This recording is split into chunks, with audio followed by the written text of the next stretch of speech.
I see also Sumitra is already here now. I'm very excited to have him here. Also introduce him shortly.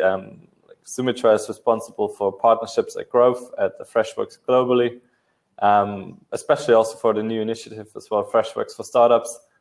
We can send around afterwards also more information about that. Sumitra has been offering a startup program for the wider community as well, but I'm sure he will tell also a few things about that. And yeah, I'm looking forward to his presentation about insights from collaboration between startups and corporates, which is always needed from both sides, I would say. There's a lot to learn and a lot to take away, no matter on which side we are. So Sumitra, happy to have you here. Awesome, amazing. Thank you so much. First of all, thank you, Peter and Tobias and Tom, of course, for having me. Before we get started, I just want to check my screen share if that's working, and then we are good to go. Sure. Yeah.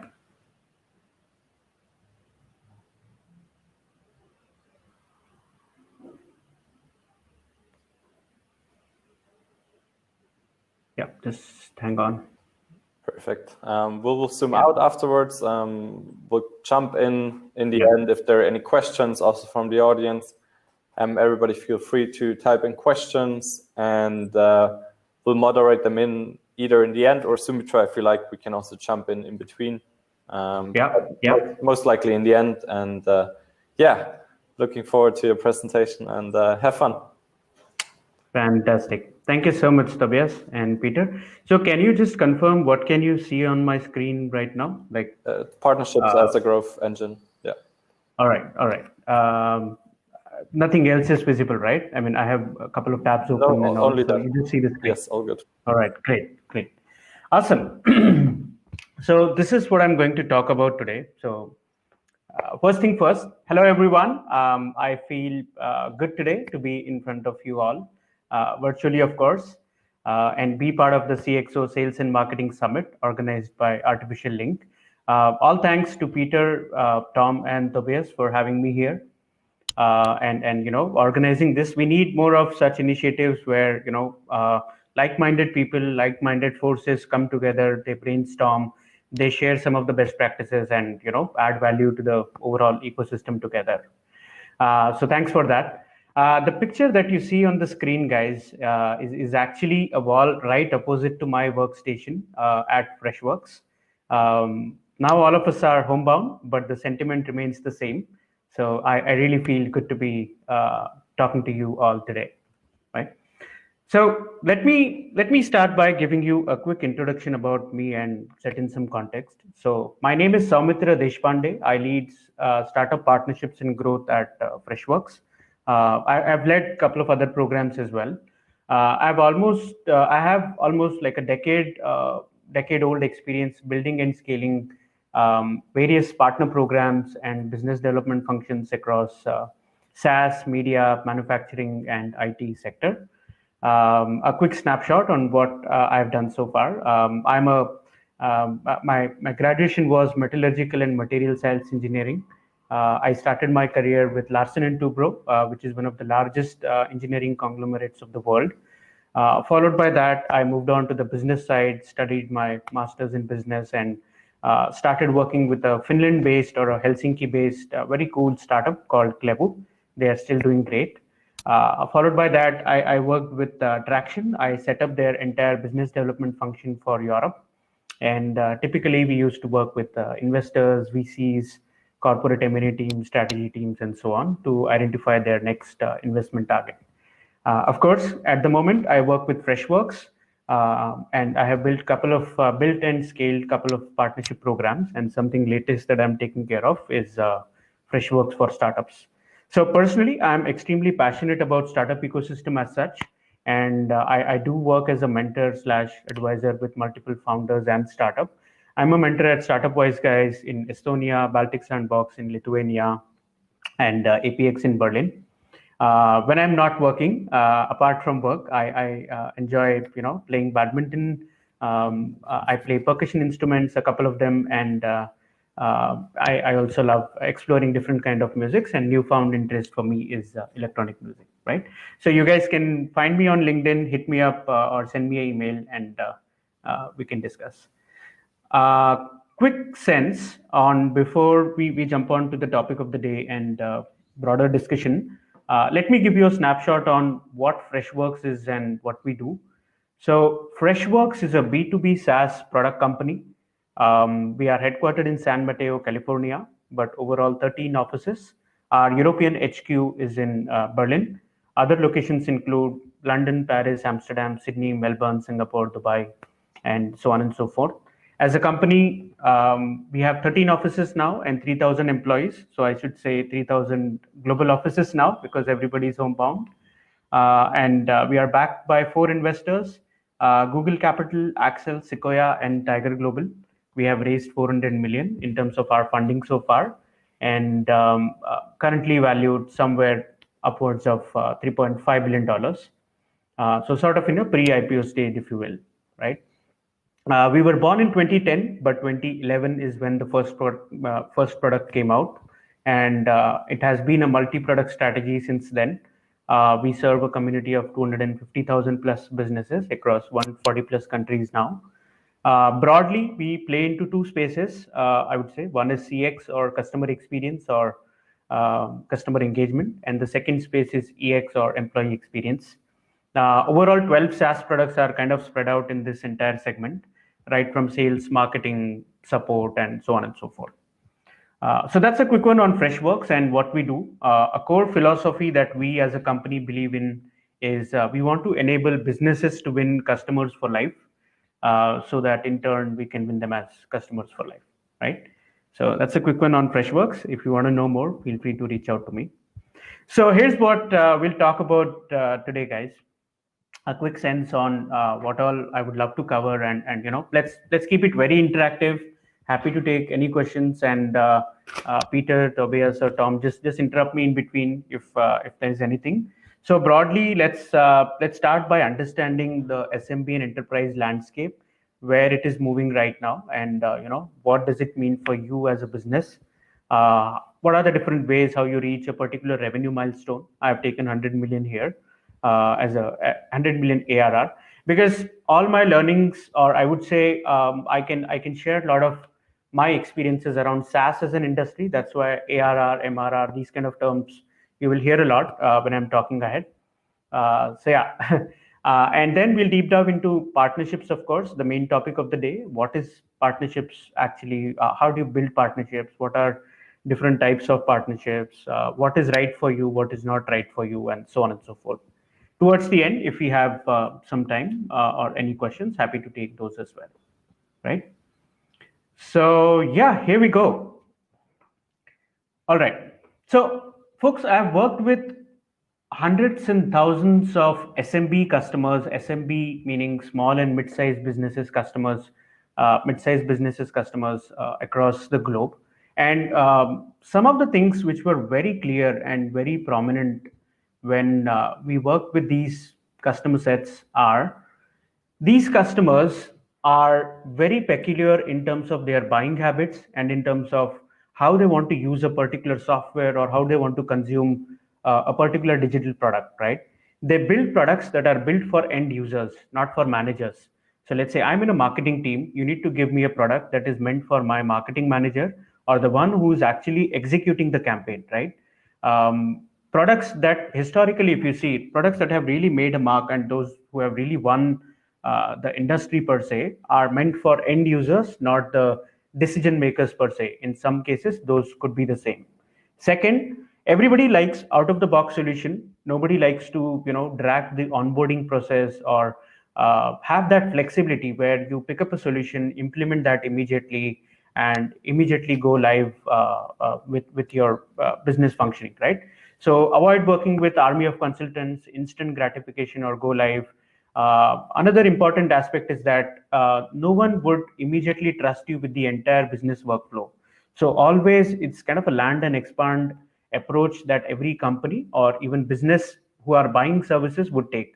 They would typically pick up a service from a particular department perspective or a particular team's perspective, If it shows success, they will obviously expand and bring you over the board, right? And lastly, of course, you have to understand that none of the business applications in the world can really fulfill all your business workflows. So there needs to be a possibility for whatever product or services that you're building that can be extended to different products and services out there, right? So that's where the marketplace approach is also very crucial when you are looking at building your GTM strategy or even your product per se. And if you also kind of look at some of the SaaS metrics, if you follow that, any business out there, especially SMB, if not hundreds, but at least tens of SaaS applications are used by any business or a commercial organization at the moment, even if they are not into digital solutions or they are not a digital entity as such. Even for offline businesses, they use multiple applications. So these are some of the core pillars when you work with the SMB customers that you have to look at. Now, interestingly, when you work with large customers, the criteria remains the same. So even the larger customers or enterprises of the world are drastically changing the way they approach their workflows and the way they consume software. They no longer need or they no longer look for larger implementation cycles, huge projects, and they are also looking for smarter and faster ways to onboard quickly a particular application, get their folks on board with the idea, and kind of expand from there. So the core tenets remains the same, even if it is SMB or large customers. Build products or work with products that are used for or that are meant for end consumers. Avoid working with army of consultants, instant gratification. Start small, land and expand is the game. Extend your capabilities beyond. You need not draw the boundaries. You actually have to be inclusive when you are out there in the ecosystem. So open up those integration, those APIs and opportunities where you can collaborate with different softwares out there, right? Now, if you look at what's happening right now, having said that, how SMB and enterprise functions, you have to understand that we are looking at a very important juncture in the history of software business. Thanks to the cloud burst, for the first time ever, as we speak, we are looking at SMB software spend overtaking the enterprise software spends. While enterprise softwares are growing healthily at 20 to 30 or 25, 30, 35%, SMB spends are rocketing at 3x of what they were 5 to 6 years back, right? What this means is basically this creates a massive, never seen before opportunity for new age companies because the customers are different and their demands are different. Nobody can say with the authority that I know how this particular ecosystem works. All of these new businesses now, thanks to cloud, they have the buying power. They are using softwares, and these are first-time users, or these are a lot of seasoned users who are on-premise or enterprise softwares, and they are looking at the power of cloud now, and they are kind of falling under the SMB, which is small as well as the medium-sized businesses, right? So this is the data, and I'm not sure if this is the exact number. Unfortunately, with the pandemic, the numbers might be a little up and down, but this is overall the sense where the industry is moving, right? Now, again, what does this mean for a business or for a sales and marketing function that you're building? Now, for any business to scale, there are multiple ways how you can reach 100 million revenue milestone. 100 million I've taken because that's where we call it the unicorn status and stuff like that, and that's definitely not from a valuation standpoint, but from a revenue standpoint, that's a very important figure every business should follow, right? 20 years and beyond, if you look at, companies were focusing on elephants, or what you call it, like the Fortune 500s and Fortune 1000s of the world. The reason was simple. You crack one customer, you crack one or two customers, and you get those, I don't know, $1 million deals or those big ticket size deals, which would suffice your entire quarter or entire months or even entire year sales quota, right? That was the logical decision what everyone was taking. But in the last 10 years, again, thanks to the cloud burst that we are looking at, the landscape is changing drastically. More businesses are moving digital and they are getting power to buy softwares and take decisions which are bold, flexible, and agile in nature. This creates a massive opportunity again for you, where you can either target the smallest of smallest businesses and do many of them, or you can target the medium, or let's say like the rabbits and deers of the world, or the mice and bees of the world, and then go kind of upmarket from there, right? So the opportunity is immense. You choose your path which is suitable for you. For Freshworks specifically, we focus on the rabbits and deers of the world, because that's where I think we have kind of seen phenomenal growth in the industry, right? Now, what is happening with all of this? We talked about how SMB looks at a particular customer, how enterprise should look at a particular customer.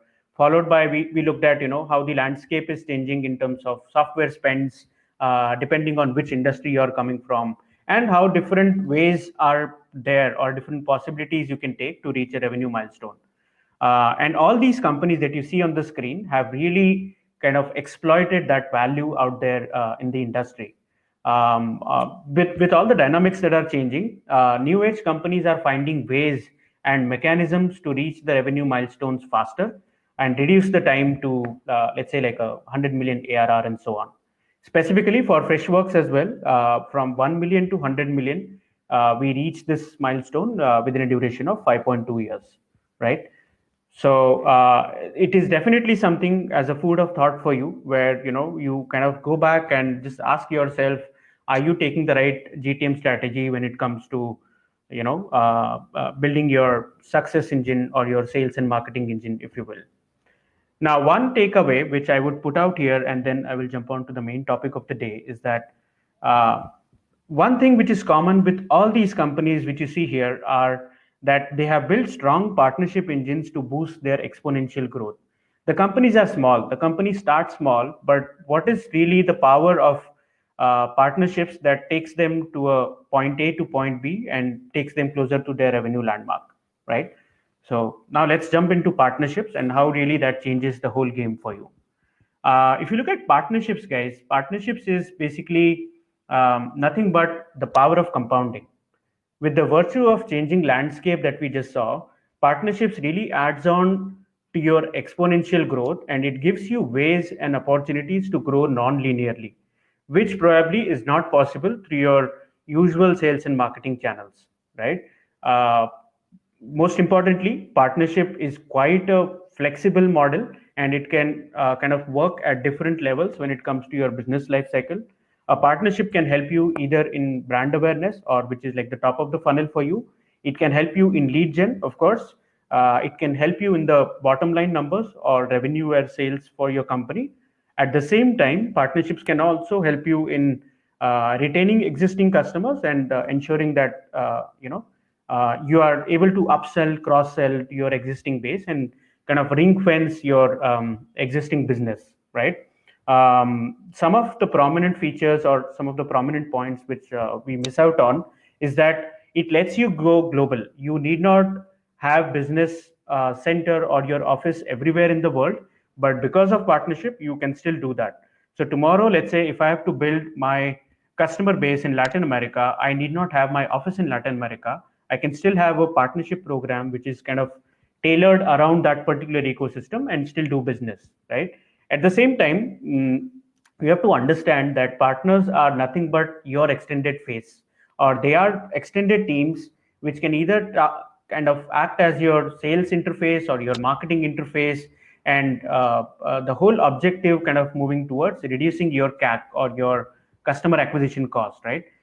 It is definitely not feasible always where you build out your own functions, your own teams, and then spend the same money, same effort to get customers.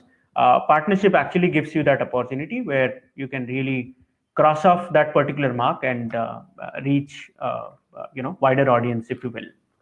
So that's the power of compounding, and we will obviously cover that in more detail as we go ahead.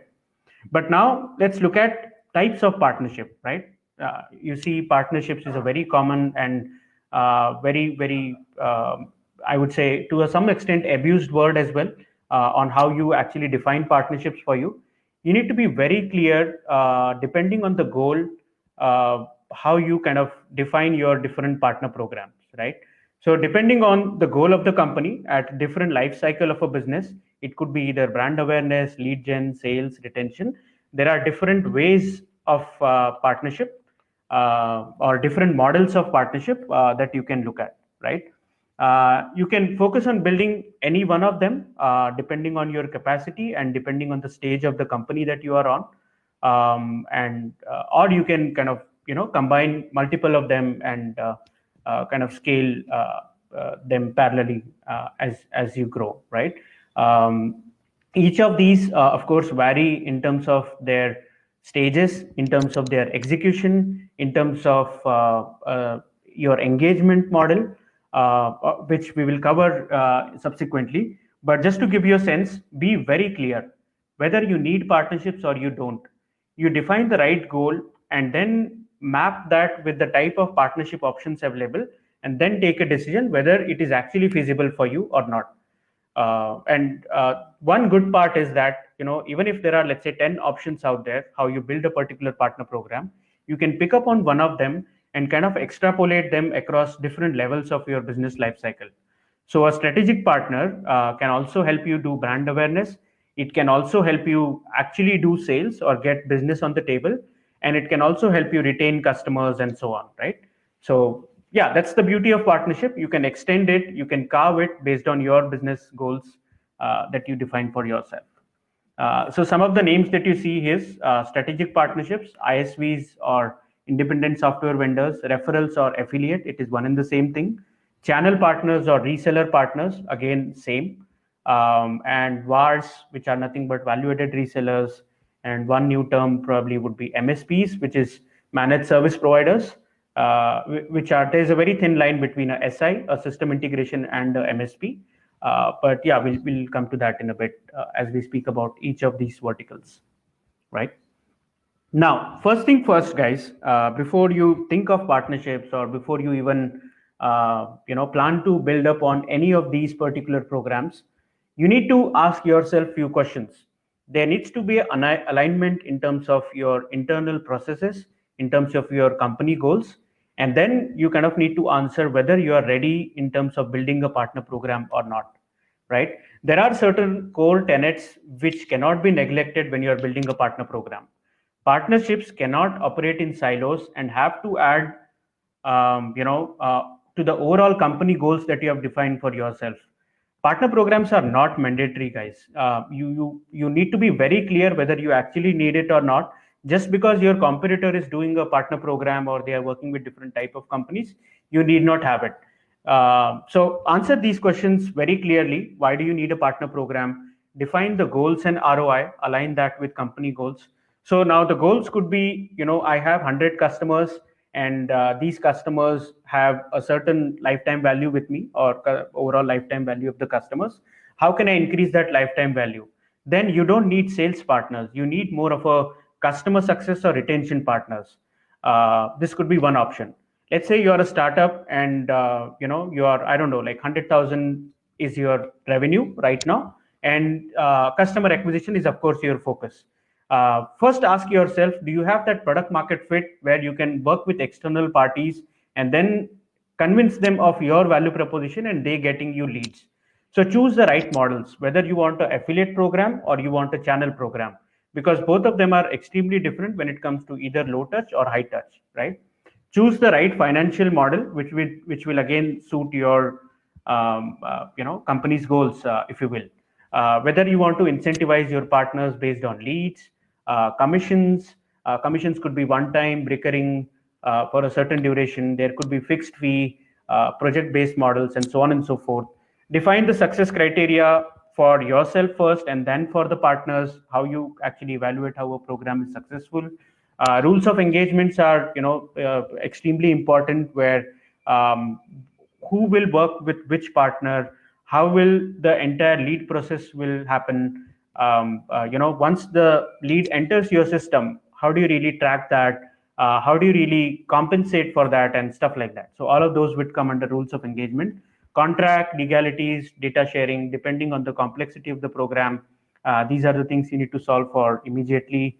And of course, nothing happens without a stellar and a solid team. So get the right people to do the right job. This is more on the internal alignment front. On the partnership program front or the partner alignment front, what is your pitch? So let's say you are a partner and you want to work with my company. You should be thoroughly convinced on why does it make sense for me to do the investment of time, money, and resources working with you, right? So you need to have that clear growth path defined for a partner where if you invest X amount in my program or X number of hours into my ecosystem, you can clearly look at X number of revenue, X plus Y revenue in a certain duration. So prepare that ROI calculator for you. I mean, for us, like for Freshworks, if I have to give you an example, every $1 as a partner that you spend, you can look at a compounding effect of $2.5 as you progress. And we have that clear 90 days, growth path defined for every partner. Define your tierings, define the milestones. Not one size fits all. Not one focus would bring in partners to your program. Some of them would be really interested. That's their bread and butter. Some of them, it might be like a side project and so on. So having those nitty-gritties is extremely important. And maybe one last point on this one is enablement. Nothing works or nothing will actually move the needle unless you enable your partners with right kind of resources. And when I'm saying they are like your extended team, you need to treat them like your extended team. When you're calculating your CAC or your customer acquisition cost, calculate the same for your partner. Calculate the lifetime value that you are bringing for a customer, at the same time what the partner is bringing on the table, right? So the symbiotic relationship between you and the partner is the key to success. If the partner is successful, obviously you will be succeeding. So it's like a tripod that typically we would also follow. All the three tripods or the legs of the tripod are crucial. One is customers, of course, your end customers. Second is partners, and third is, of course, you as a company, right? And lastly, I think make it programmatic, which you will get to know as we proceed, because you don't want to be spending time on unnecessary things or doing a lot of operational stuff. So yeah, having looked at what are some of the first thoughts or initial pointers you should consider, let's look at the overall life cycle of a partnership program. Even though each of the programs are different and demands different level of execution, overall life cycle remains the same. Depending on the partner persona and whether a program is high touch or low touch, each of these stages will be defined separately, but overall life cycle remains the same, and this is the key to your success, right? Number one is recruit. So recruitment of right kind of partners is goes without the saying. So define the right IPP or ideal partner profile. This could be based on various factors, based on again, program goal, objective for the partner, specific region that you're working from, a particular product that you want to you want this partner to sell from. What are the unit economics around your products? How much is the serviceable market that a particular partner can address, and stuff like that. What is your pitch? Where do you hunt for partners? Look for it in adjacent ecosystems. Of course, your competitors are also a good way to start looking at relevant partners for you, events, trade shows, and stuff like that. This is where actually these relationships are formed. Onboarding, again, extremely crucial depending on the type of partner program you're trying to build. Make it as much automated as possible, make it seamless, and always prefer quality over quantity. Again, that would vary for type of programs as well. So like affiliate or referral partners, you would want them to be as much as possible, but when you're looking at channel partners, you don't want to be spreading too wide, right? So depending on your persona, make that process very seamless for a partner to get onboarded. Resources and enabled, again, cannot stress up more on this. It has to be very easy to consume for a partner, and they can kind of get on board to the system. Tools and access, prepare a 0 to 90 day plan. When the partner is on board and they are clear what they are going to do for next couple of months, define the engagement strategy, train them, give them certifications, resources again. And once you have seen some success, create some repeatable playbooks. It could be around services, it could be around sales, marketing, and so on, which partners can use as resources and implement in their business as well, right? QBRs are nothing but quarterly business reviews. So create those cadences. You have the relationship. How do you really extrapolate that relationship into business value for both you and the partner? Define those milestones and make them feel localized. And again, this is extremely important fact. So the example that I gave, let's say you're working with someone in Latin America, you need to have support in Latin American language, right? Like you need to have support in Portuguese and so on. So having those localized microscopic view of the industry is the winning game when you are building a particular partner program. And lastly, when the partners are also succeeding into your ecosystem, it is your responsibility to up the game, move them up the ladder, and kind of create more opportunities for them. So some of the pointers you could kind of take up from here is kind of enable your partner to create more content, promote that content, create it more like a co-branded offering or a bundled offering from your partner through your company, right? Tier movement, as you have defined the tiers, create that FOMO or sort of I'm at level 2, I need to move to level 3. What are those criteria I need to fill in where I can move to next part of the program? MDFs or marketing development funds are also crucial, where you kind of enable them to spend more, or you kind of incentivize them for doing a lot of things which you as a business sitting remotely cannot do, right? So and last but not the least, build an ecosystem which is in a way self-sustaining, but eventually adds on to your overall company's ecosystem, if you will, right? So this is the overall life cycle, how a partner program functions. Now let's look at some of the partner programs in detail, or kind of what goes into building each of these programs. First one is affiliate or referral partners or program, right? Who are referral partners? So referral partners are basically individuals or companies who understand your product, your offering. They are well versed with your value proposition, and they are more like a think of it more like a marketing phase for you in a particular region or a market, but extremely focused. They will never do sales for you. They are more like a high velocity lead gen engine for you. In an ideal scenario, affiliate or referral program has to be a high volume and high velocity game for you, right? So with affiliate or referral partners, it's a very, I would say, a little low risk game. So if you're a startup, this is a good way to start exploring partnerships as a program. You can be as wide as possible because it's a low touch program. They focus on a particular reach that they are kind of bringing onto the table. So enable them based on based on the market they are serving. Keep it very bite-sized enablement, or more of a onboarding kit that you can prepare, where you need not spend much time on each partner in terms of onboarding process into getting them ready and stuff like that. So, but try to make the overall process as much automated as possible, right?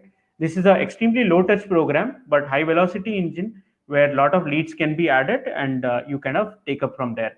All the leads that are generated through a affiliate or a referral program will actually be served by your own sales team, or let's say your own channel teams and stuff like that, right? There are a lot of tools out there. You can explore some of them. So we have used GrowSumo. There is PartnerStack, but PartnerStack is very detailed. So wherever you can manage the partner commissions, it could be like a one-time commission or a lead-based commission and stuff like that. You can easily run this through multiple SaaS applications out there, right? So this is affiliate or referral program. Now looking at the channel or reseller program, which is the most common and most revenue yielding program for different companies out there. This is extremely high touch and demands kind of focused efforts to nurture relationships and ultimately yield business for you and the partner. Ideal partner profile, keep it very focused. It cannot be wide, based on your unit economics and what partner can actually make out of the commission. Define those right people for you. Hunting grounds, would be the same common throughout the partner programs, I would say. Look for adjacent ecosystem. Let's say you're a telephony company. Can you look at some of the support industries where a lot of people use telephony products to support their end customers and so on? Can you look at the right partner who is actually serving in that area to become your partner and stuff like that? Events, trade shows are very common. Again, enablement is the key, because these guys will be your sales teams. These are not your marketing teams. They need to be well versed with what to pitch, when to pitch, who to pitch, who's your ideal customer profile, and based on that, they should be able to become a self-sustaining micro ecosystem, if you will, right? Again, different ways how you work with channel or reseller partners. It could be recurring commission, fixed payouts. You could also fund a particular resource and kind of take it from there. And the objective, and I'm sure this cannot be possible immediately, but you need to come to a point where your channel or reseller partner is able to cover the entire sales life cycle on their own, right from lead gen, sales, pre-sales, customer success, support, and eventually converting them into your advocates. So this is your goal, where your partner should come to that level and they are like a parallel drawn from your company, right? Yeah, use this to reach to regions where you don't have a reach. Prepare that 90-day plan. It is extremely crucial, where on day one, what you need to do, I need to be very clear what kind of resources I need to put into your program and stuff like that. One heads up, or kind of a thumb rule which is followed in the industry, is that unless your revenue has crossed 1 million in terms of ARR, annual recurring revenue, don't think of channel or reseller program, because it's a very high touch and high involvement, at the same time initial high investment program. So yeah, if you're a startup, you can always start with affiliate and then move on to channel or reseller program. Land and expand opportunities are again crucial, where you have to understand how channel or reseller partners function. They are making money out of selling your product or services, but at the same time, they are doing this for a lot of other people or a lot of other companies out there. So you need to give them that opening where they get entry through one of the product, but then they are able to do, I don't know, like support contracts, AMCs, or different kind of services that they as business offer. They are able to kind of hold on to that account and take a key account management approach for your customer, which is actually beneficial for you, right? And 80-20, I mean, we always know that, whatever said and done, only 20% of the guys will perform for you as per your expectation. And 80% is always the long tail, where, you cannot let go of them, but try to move as much as possible into this 20% bucket for you, right? So this is the channel or reseller program. And next one we should look at is system integration program, or SI program. This can work in tandem with channel program, or it can work separate. What I mean by that is a particular company can just do services around your products, or they can do just sales, or they can do both. Whenever you are building a SI program, you have to kind of define the vision, why you are building this and where this is heading. When you are building a SI program, there are three key aspects that you should kind of imbibe into vision of the program. Number one is customer stickiness and retention, because that is the whole goal why you want to work with SIs and GSIs and MSPs, where they will kind of help you ring fence your existing customers and help them retain for a longer. Second is, there are a lot of times, you as a product company or you as an organization don't want to spend or don't want to invest on something that can be outsourced. So crowdsource that innovation. It could be innovation for you. It could be matching those business capabilities, or feature kind of parity in terms of your competitors and stuff like that. And lastly, while all of this is happening, ensure that you are building a thriving ecosystem. What I mean by that is, your partner should be able to find value doing services around your products and make more money out of it. So make it self-sustaining, right? Again, ideal partner profile based on total serviceable market that you have and unit economics that run around your product. If you're a very SMB focused product, there is not much servicing possible. So you need to create, different avenues, how you can kind of deep dive into that. Hunting grounds remains the same. Engagement efforts, So because this is very services focused and very project focused approach, you need to look at CSATs, SLAs, what are the criterias where they work with you? Are they matching the technical requirements that you have? Create those, layers where they have to pass certain level, then only they can come into your program and stuff like that. Financial models, as any kind of software project can run, it could be time and material, retainer, and stuff like that. This is again a good mechanism for you where, let's say you are in a particular enterprise deal, and I'll give you a very nice example. So uh, let's say a customer which is ready. I'll take a Freshworks example here again. We have worked with so many customers where they were interested to use Freshdesk or Freshservice, either of our product, but at the same time they were also using a lot of external applications like Power BI for their reporting purpose, or a lot of other applications. So this is where you need to have the right kind of system integrators who can kind of bridge the gap between two different ecosystems.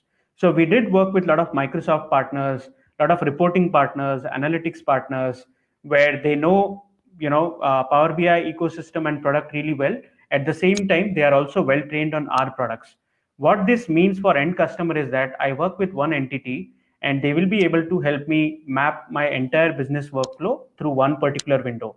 This is an important aspect you have to understand. And how this happens is you need to study your existing customers, what they are doing, what kind of applications they are using, and then based on that, prepare the right kind of program and onboard the right set of partners. One important pointer when you are building the system integration program, it's always and always a trade-off between budget, cost, and time, because ultimately this is where the product and services aspect of the business match. So either your customer will not be happy with the timelines, with the cost, or the budget that is involved. So how you kind of balance out between these three will be kind of the defining success for you and the partner, right? Yeah. So this is like a snapshot on system integration program. Moving on, there is another type of program where essentially you work with product companies. With system integrators, you work with services companies. With ISVs, you work with product companies. The previous two programs that I've explained, referral and the channel program, it doesn't really matter whether they are a product or a services company. The goal is more around doing the actual sales or lead gen for you. But here, the game really changes when you're working with either services or product companies. In terms of ISV programs, typically these are hosted on a marketplace scenario. So let's say you're a product company that can be integrated with product B, product C, and product D, because your customers are using your product at the same time, all these different products out there. So you need to give them a possibility and a mechanism where they can integrate different systems and still ensure that their business is up and running, right? So yeah, how do you identify these partners?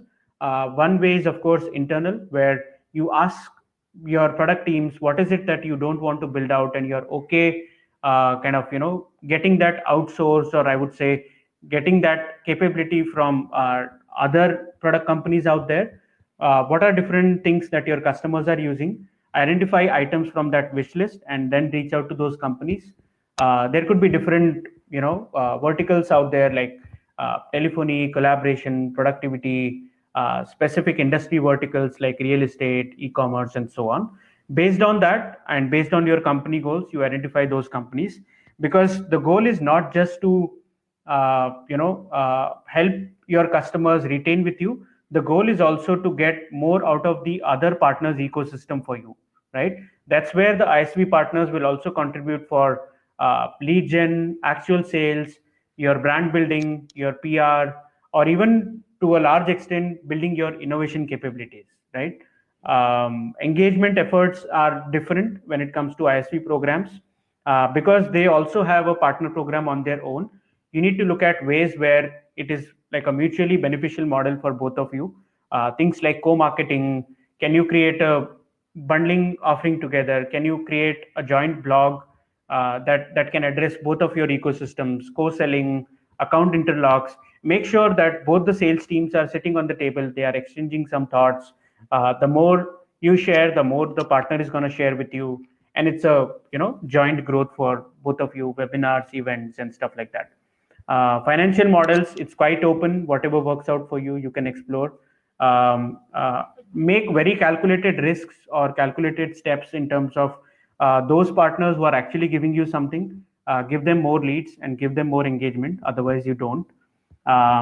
Again, the approach remains the same. Start with serving the immediate needs and then grow on to become a self-sustaining ecosystem, and which is also kind of adding innovation capabilities.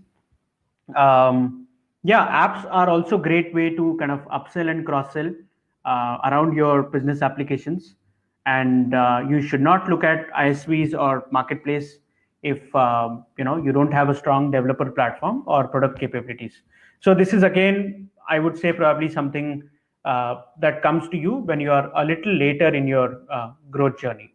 But try to explore the ISV model more from different other ecosystem players, and how can you join their program, I would say, right?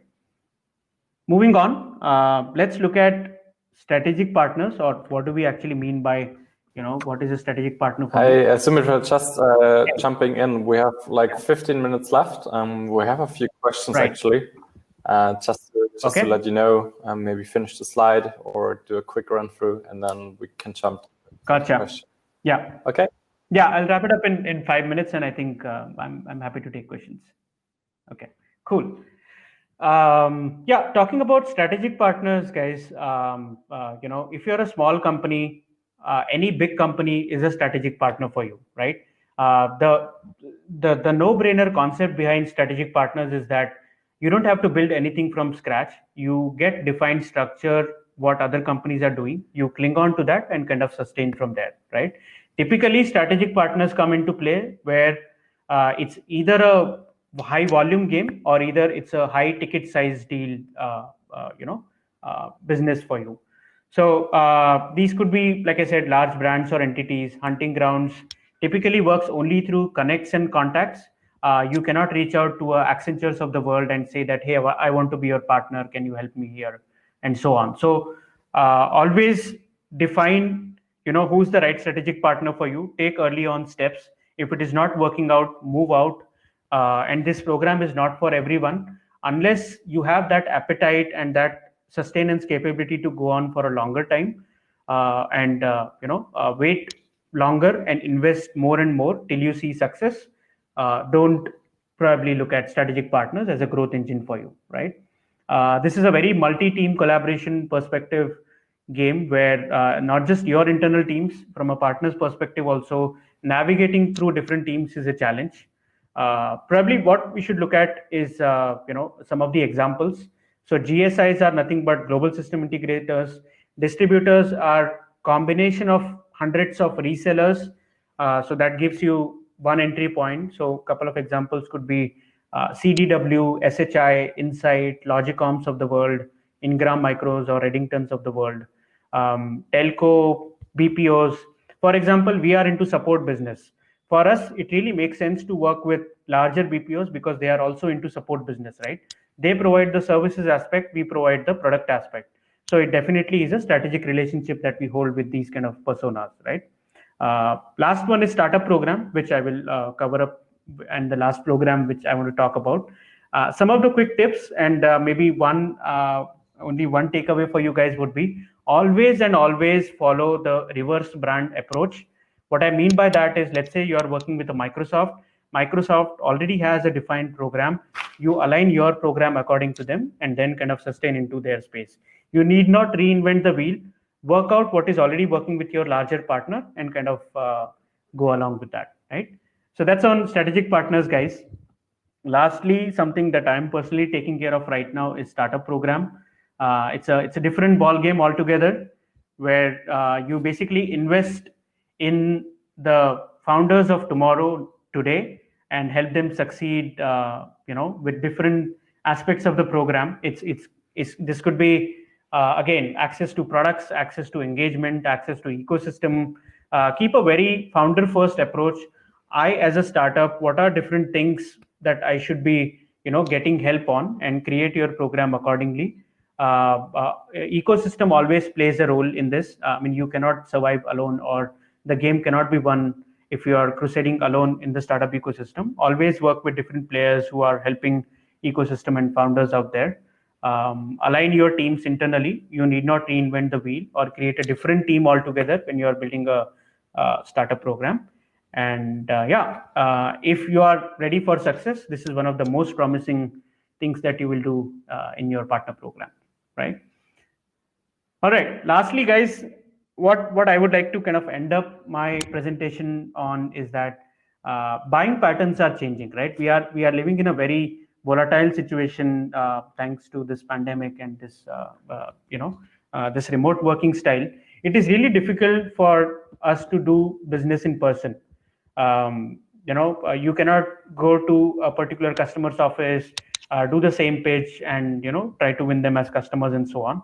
So what is happening with this, and what is actually really working in your benefit, is that no one has the undue advantage.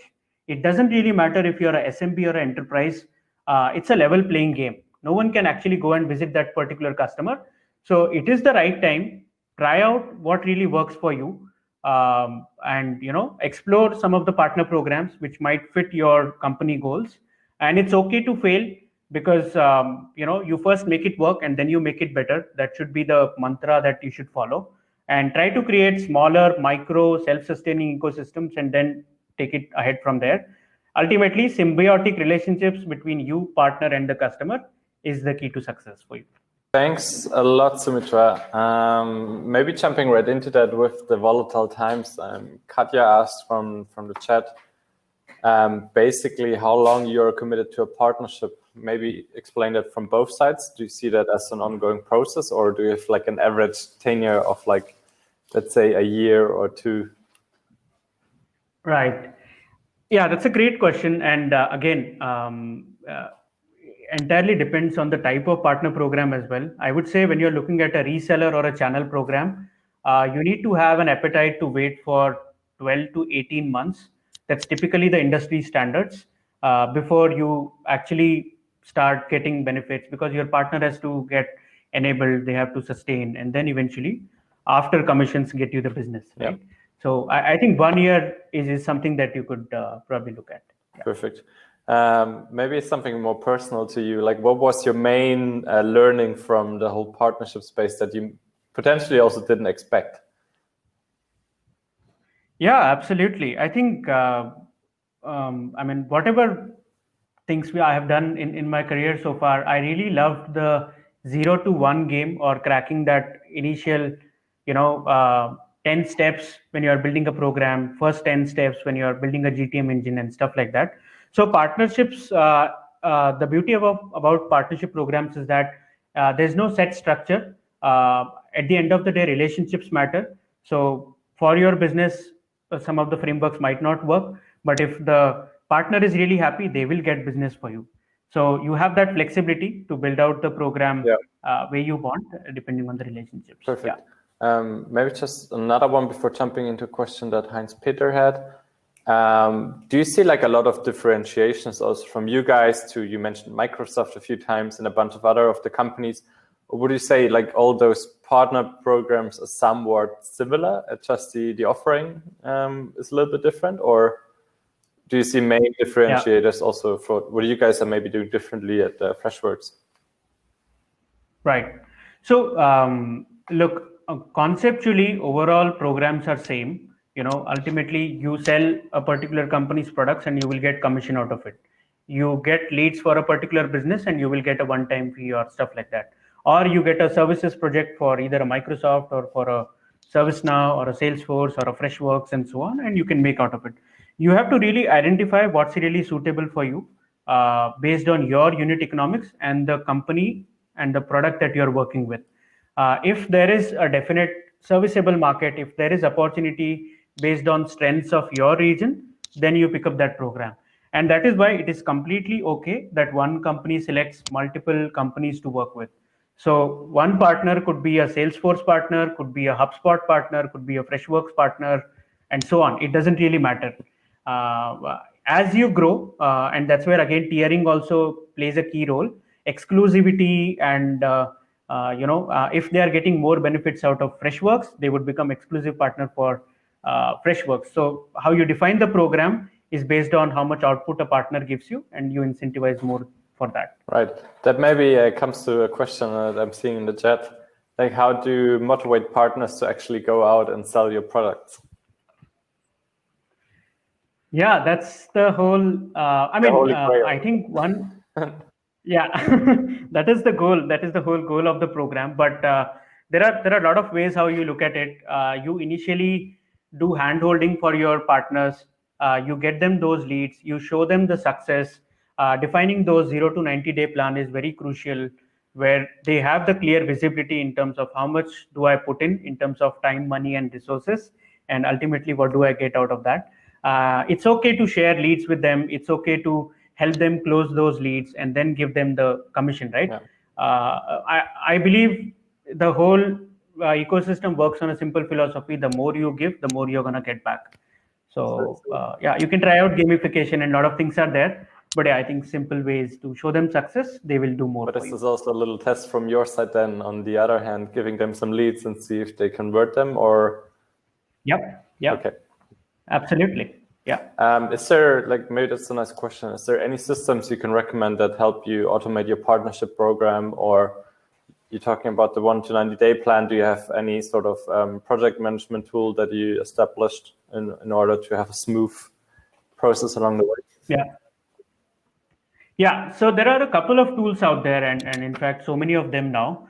So tools like GrowSumo, which we have used for building out the affiliate or referral program, where it's very easy to plan your commissions and payouts, which are one time and without any human intervention. All those things can be done.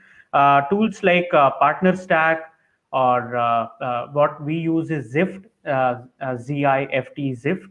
That's a great partner PRM tool or partner relationship management tool, where right from entry into the ecosystem to first week, second week, you give them resources as well through those platforms and stuff like that. There are a bunch of them. You can definitely try it out. Perfect. That's good to know. I think that's interesting for everyone to learn about that. Maybe jumping into another question from the top. Katja was asking if you have any sort of best practice, let's say, how you combine in a smart way that you have to speak with the top management who implement the product and the users in their company. She's asking, like, if there are any actions you would recommend.